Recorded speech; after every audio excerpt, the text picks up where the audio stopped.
Kemilau danau menyilau mata, tempat nelayan mencari ikan. Lafaz bismillah pembuka kata, gelanggang syarahan saya mulakan. Assalamualaikum dan salam sejahtera saya titipkan kepada saudari pengerusi majlis, barisan para hakim yang adil yang sentiasa berpegang teguh kepada neraca keadilan, barisan para pendidik yang bervisi, seterusnya rakan-rakan seperjuangan yang saya kasihi sekalian. Nama diberi Nazrin Salina binti Ahmad Sabri dari SMK Al-Irsyad. Hadirnya saya pada hari yang gilang gemilang ini adalah untuk membicarakan maudhu yang telah dipilih, iaitu erti kemerdekaan.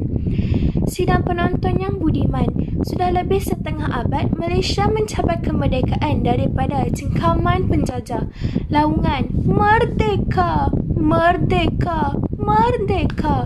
Oleh Perdana Menteri pertama iaitu Tunku Abdul Rahman masih terngiang-ngiang di telinga anak pra-merdeka yang pernah melalui kehidupan tersiksa pada zaman penjajahan. Tatkala menyingkap kembali situasi sewaktu kemerdekaan, situasi kucak-kacir sewaktu penjajah mulai mengganas sesekali bermain di benak fikiran. Detuman bom, percikan darah sudah menjadi kebiasaan. Pengorbanan tokoh-tokoh kemerdekaan yang terpaksa bergodok gadai semata-mata untuk berhijrah ke London bagi merealisasikan kemerdekaan turut tergadi fikiran.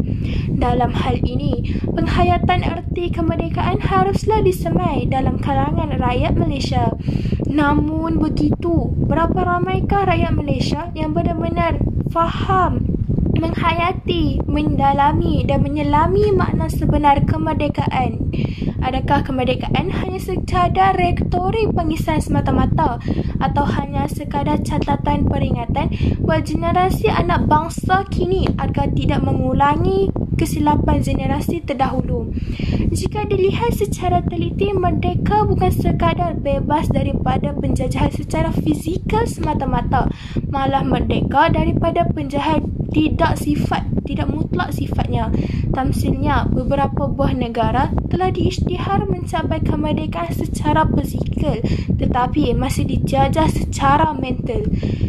Kepesatan teknologi pada era globalisasi ini telah memudahkan ancaman penjajahan dalam bentuk budaya dan pemikiran. Penjajahan secara halus ini tidak begitu menonjol tetapi mampu memberikan impak yang besar kepada masyarakat masa kini. Sidang penonton yang dihormati, jadi apakah arti kata merdeka yang sebenar-benarnya? Berdasarkan takrifan daripada Kamus Dewan edisi keempat, kemerdekaan berkaitan dengan kedaulatan sesebuah negara dan bangsa dengan pemerintahan yang tiada campur tangan pihak luar. Manakala, menurut Alexis de Tocqueville, seorang ahli diplomatik Perancis menerangkan dalam bukunya iaitu Demokrasi in America 1835, melihat kemerdekaan sebagai suatu perkara yang boleh dan sering merosakkan.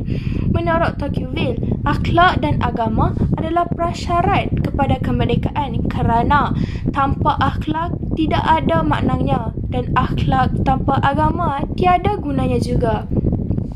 Jika kita menggabungkan kedua-dua takrifan ini, kita dapat menakrifkan secara umum bahawa kedaulatan sesebuah negara dan bangsa dapat diwujudkan sekiranya akhlak dan agama dapat diwujudkan. Adakah ciri-ciri ini dapat dilihat di negara kita? Sidang hadirin yang saya muliakan, ternyata sekali bahawa ciri-ciri ini semakin ditelan zaman kerana perkembangan teknologi maklumat dan komunikasi yang telah mempengaruhi pemikiran generasi masa kini. Sebagai contoh, generasi semakin melupai jasa-jasa dan pengorbanan para tokoh terdahulu yang bertongkus lumus untuk mencapai kemerdekaan. Antara tokoh-tokoh yang harus dikenang jasa mereka ialah Tunku Abdul Rahman yang turut dikenali sebagai bapa kemerdekaan, Tun Sri Henry S.H. Lee dan juga Tun VT Sambatan.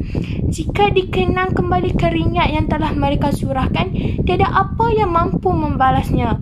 Di samping itu, remaja masa kini sering terikut-ikut dengan cara percakapan, cara berpakaian dan juga cara hidup gaya artis di negara barat. Hakikatnya, budaya sebegini sememangnya tidak begitu sesuai untuk negara timur, terutamanya masyarakat Malaysia. Hal ini membuktikan bahawa negara kita, iaitu Malaysia, masih belum mencapai kemerdekaan dari segi mental. Hadirin dan hadirat yang saya hormati, sebagai penutup madah bicara saya pada hari ini, saya ingin mengingatkan sidang hadirin dan diri saya sendiri untuk mendalami dan menghayati takrifan kemerdekaan yang sebenarnya. Janganlah kita hanya menjadi rakyat yang tidak memperingati jasa para pejuang terdahulu dan hanya mementingkan kepentingan diri sahaja. Diharapkan madah saya ini dapat memberikan kesedaran kepada kita semua. Masa amat mencemburui kita. Semoga bertemu lagi di gelanggang syarahan seterusnya. Saya akhiri syarahan saya dengan serangkap pantun. Meredah hujan untuk kembara, rehat sebentar menjamu juada. Hargai mereka yang kita rasa, hilang nanti sesal tak sudah. Selamat menyambut Hari Kemerdekaan ke-64. Malaysia prihatin. Sekian, terima kasih.